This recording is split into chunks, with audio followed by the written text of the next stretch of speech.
ఇప్పటికైనా ఇంకా కుట్ర జరుగుతుందని మీరు భావిస్తున్నారా? నేనేమంటున్నా అండి, కుట్ర ప్రకారమే లెటర్ బయటకు వచ్చింది. కుట్ర ప్రకారమే నేను ఏదో కేసీఆర్ గారికి చెప్పేంత పెద్దదాన్ని అయినా అనేటటువంటి అంశాలు చెప్పడానికి లెటర్ లీక్ చేశాను.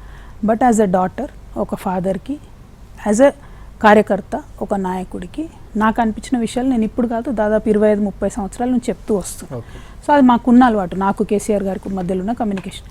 దాన్ని కూడా బయటపడేసే అంత నీచమైన పని ఎవరు చేస్తారు, వాళ్ళని పట్టుకోవాలనేదే నా ఆలోచన, నా రిక్వెస్ట్. కాకపోతే ఇంకా మీ లక్ష్యం నెరవేరలేదు, అది నెరవేరుతుందని కోరుతున్నాను. ఓకే.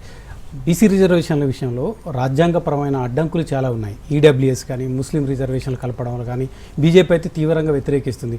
ఎక్కడైతే పార్లమెంట్లో బిల్ పాస్ కావాలో ఆ కీ రోల్ పోషించే ఆ పార్టీ ఎన్డీఏకు నాయకత్వం వహిస్తున్న బీజేపీ ఈరోజు ముస్లింలకు కలిపితే మేము దాన్ని ఆమోదించాం, బీసీ రిజర్వేషన్లు అమలు చేయడం. రాజ్యాంగపరమైన అడ్డంకులన్నీ తొలగిపోయి బీసీ రిజర్వేషన్లు మీ ఉద్యమంతో కానీ కాంగ్రెస్ పార్టీ చొరవతో కానీ సాధ్యమవుతుంది అనుకుంటున్నారా? అంటే ఇది కొంచెం మీరు నాకు లాంగ్ టైం ఇవ్వాలి. ఎందుకంటే ఒకటి, కాంగ్రెస్ పార్టీ ఏమంటుంది, మేము 42% బిల్లు పాస్ చేసి కేంద్రానికి పంపించినాం అంటది. రెండోది, మేము ఆర్డినెన్స్ పాస్ చేసి పంపించినాం, గవర్నర్ దగ్గర ఆగిందంట. కానీ 42%లో ముస్లిమ్స్ ఉన్నారా లేదా అంటే కాంగ్రెస్ పార్టీ ఇప్పటికి కూడా జవాబు చెప్పదు. వీళ్ళేమో జవాబు చెప్పరు, ఇంత లోపల బీజేపీ వాళ్ళు వచ్చేయమంటారు మేము ముస్లింలకు ఇవ్వమంటారు. అరే ఈయన చెప్పనే లేదు, నువ్వు ఎట్లా అంటున్నావు?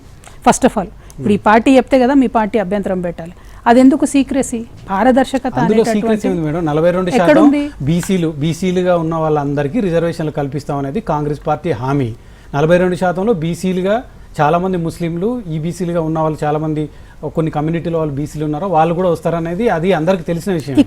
ఇక్కడ రాహుల్ గాంధీ గారు ఏం చెప్తున్నారు, 56% కదా బీసీలు ప్లస్ ముస్లిమ్స్ కలిపి. యాక్చువల్లీ 56% పెట్టాలి కదా మరి కాంగ్రెస్ పార్టీ. 42% ఎందుకు పెడుతుంది? ఇప్పుడు 42%లో నువ్వు ఎవరిని తీసేస్తావు? ముస్లిమ్స్ని తీసేస్తావా, యాదవ్ని తీసేస్తావా, ముద్రాజ్? నాకేం క్లారిటీ, నేను ఉద్యమం చేస్తున్నా. డెఫినెట్ గా 56%. అట్లాంటప్పుడు రాజ్యాంగపరమైన చిక్కులు అడ్డంకులు రావు కదా. ఎందుకంటే ఇప్పుడు ఎప్పుడైతే ఈడబ్ల్యూఎస్ పెట్టడం జరిగిందో, ఈడబ్ల్యూఎస్లో కూడా 2% ఆల్రెడీ ఓసీలలో ఉన్న ముస్లిమ్స్కి రిజర్వేషన్ వస్తుంది. బీసీలలో ఉత్తరప్రదేశ్లో రిజర్వేషన్ వస్తుంది, గుజరాత్లో రిజర్వేషన్ వస్తుంది. మోదీ గారు ఖుది చెప్పారు, మా గుజరాత్లో మేము ముస్లింలందరికీ రిజర్వేషన్లు ఇస్తున్నాం బీసీలలో ఉన్న వాళ్ళకని. ఇక్కడ వాళ్ళకి ఏం ప్రాబ్లం ఉంది? మోదీ గారికి లేని ప్రాబ్లం ఇక్కడ బండి సంజయ్ గారికి ఎందుకు ఉండాలి చెప్పండి? ఆయన బయటకు వచ్చి ముస్లింలకు ఇస్తే ఇయ్య అంటాడు. ఈ కాంగ్రెస్ వాళ్ళేమో మహేష్ కుమార్ గౌడ్ గారు కానీ రేవంత్ రెడ్డి గారు కానీ ఇంతవరకు క్లారిటీగా చెప్పరు. ఇక్కడ ఒక్కటి టెక్నికల్ అంశం ఉంది రమేష్ గారు, 42% రిజర్వేషన్లు ఇచ్చినా కూడా ఎన్ బ్లాక్గా సబ్ క్లాసిఫికేషన్ అనేది, అంటే అందులో ఎవరెవరికి ఇస్తామనేటటువంటిది స్టేట్ పరిధిలో ఉన్నటువంటి అంశం. ఇంతవరకు మేము ఎన్నిసార్లు డిమాండ్ చేసినా కూడా 42% లోపల ఎవరికి ఇస్తామని చెప్తలేరు.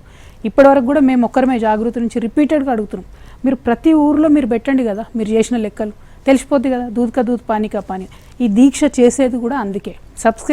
సబ్ క్లాసిఫికేషన్లో ఎవరెవరు ఉన్నారు, 46% ఉన్న హిందూ బీసీలకు ఎందుకు ఫుల్గా రిజర్వేషన్ ఇస్తలేరు, 10% ఉన్న ముస్లింలకు ఎందుకు రిజర్వేషన్ ఇస్తలేరు, 56% ఇవ్వాల్సిన రిజర్వేషన్ మీకు 42% ఎట్లా వచ్చింది?